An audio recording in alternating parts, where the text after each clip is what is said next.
مرغی یا مچھلی فارم میں استعمال ہونے والی جو خوراک ہوتی ہے اس پر زکوٰۃ کا کیا حکم ہے؟ چنانچہ مرغی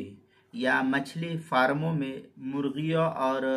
مچھلیوں کے کھلانے کے لیے جو خوراک وغیرہ استعمال کی جاتی ہے اس کی قیمت پر زکوٰۃ کا وجوب نہیں ہے۔ اس کی جو قیمت ہے اس پر زکوٰۃ کا وجوب نہیں ہے، کیونکہ یہ جو خوراک ہے یہ تجارت کے لیے نہیں ہے، تجارت کی غرض سے نہیں خریدی جاتی ہے،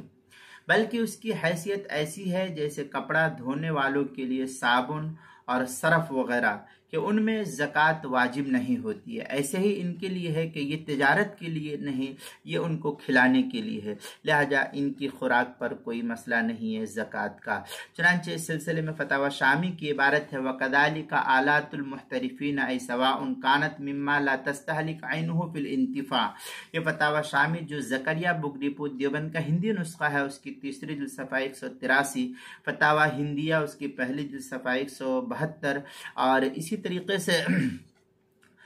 فتاوی تاتار خانیہ جو زکریا بگٹی پور دیوبند کا ہندی نسخہ ہے اس کے اندر ہے وَأَصْلُ هَذَا أَنَّهُ لَيْسَ عَلَى التَّاجِرِ زَكَاةُ مَسْكَنَةٍ۔ یہ اس طریقے کی عبارت جو ہے فتاوی تاتار خانیہ جو زکریا بگٹی پور دیوبند کا ہندی نسخہ ہے اس کی تیسری جلد صفحہ 167، کتاب المسائل اس کی دوسری جلد صفحہ 220 اور 221 پر اس کو نقل کیا گیا ہے۔